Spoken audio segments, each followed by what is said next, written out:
ప్రభువునందు ప్రియ సహోదరి సహోదరులారా, యేసుక్రీస్తు నామములో మీ అందరికీ శుభాలు తెలియచేస్తున్నాను. అందరూ బాగున్నారా? మిమ్మల్ని గూర్చి ప్రతిరోజు కూడా నా దేవునికి కృతజ్ఞతాస్తుతులు చెల్లిస్తున్నాను. మీరు మాకు తెలియచేస్తున్న మీ వ్యక్తిగత అనుభవాలు, వాగ్దానం రిసీవ్ చేసుకొనుట ద్వారా మీరు పొందుతున్న మేలులు, ఆత్మీయ క్షేమాభివృద్ధిని గూర్చి ఎంతగానో ప్రభువుకి మహిమ చెల్లిస్తున్నాను. ఇంకను ఆయన కృప మీకు సమృద్ధిగా కలుగునుగాక. అన్ని విషయాలలో కూడా నా దేవుడు మీ పక్షమున నిలిచి, నీతిమంతుల సంతానము పక్షమున నిలిచే దేవుడు నిశ్చయముగా మీ పక్షమున నిలిచి ఆయన గొప్ప కార్యములు ప్రారంభించునుగాక. ఒంటరిదానను, ఒంటరి వాణిని, మా కుటుంబము ఏపాటిది, మా పరిస్థితులు అని మిమ్ములను గురించి మీరు చింతించనవసరం లేదు. నీ పక్షమున ఆయన ఉన్నాడు. నా దేవుడు నీ పక్షమున నిలిచి ఉన్నాడు. నీతిమంతుల సంతానము పక్షమున ఆయన ఉండే దేవుడు. మన పక్షమున ఎవరో ఉండాలి, ఎవరో లేరు అని బాధపడాల్సిన అవసరం లేదు. కానీ నా పక్షమున నా యందు నా దేవుడు నిలిచి ఉన్నాడు కనుక నేను భయపడని అవసరం లేదు అనే ఒక గొప్ప ధైర్యము, నిరీక్షణ కలిగిన వారిగా మీరుందురుగాక. ఎందరైతే ప్రార్థనలు ఏకీభవిస్తున్నారో ప్రియ సహోదరి సహోదరులారా, మీ అందరినీ ఆయన కనుదృష్టి చూస్తుంది.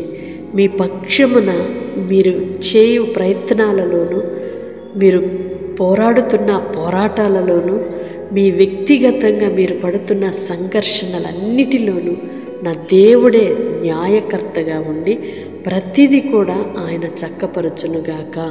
దేనిని గురించి చింతపడక, బాధపడక, కన్నీళ్లు విడవక సమస్తము చేయగలిగిన బలవంతుడైన దేవునికి మీ కార్యములన్నీ అప్పగించుకొని కొనసాగింపబడుదురుగాక. ఆమేన్. పరిశుద్ధుడైన దేవ, ప్రేమ కలిగిన తండ్రి, మీ స్తోత్రాలు చెల్లిస్తున్నామయ్యా.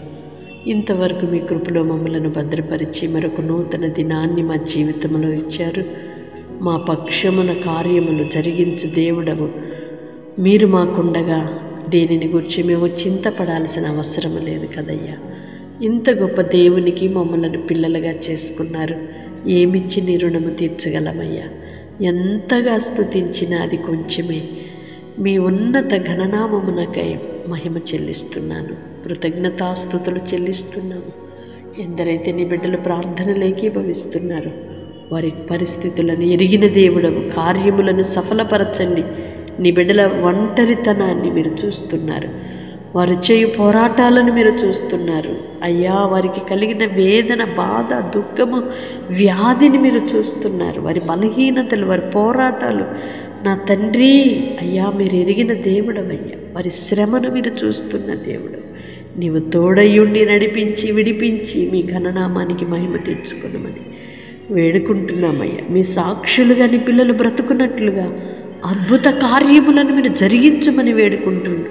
మమ్మలను మీ చేతులకు అప్పగిస్తూ యేసు నామములో ప్రార్థిస్తున్నాను తండ్రి. ఆమేన్. ప్రార్థన ఆలకించు దేవుడు మీ ప్రతి పరిస్థితిని సరిచేసి మీ పక్షాన గొప్ప కార్యములు ప్రారంభించునుగాక. తప్పకుండా ఇతరులకు షేర్ చేయండి. మీ స్నేహితులకు, బంధువులకు, మీ ప్రియులకు ఈ వాగ్దాన లింకుని షేర్ చేయండి. వారు కూడా ఈ గొప్ప ఆదరణ, సమాధానము, సంతోషము పొందుకుందురుగాక. అటు దీవెన మీరు కూడా పొందుకుందురుగాక. ఆమేన్.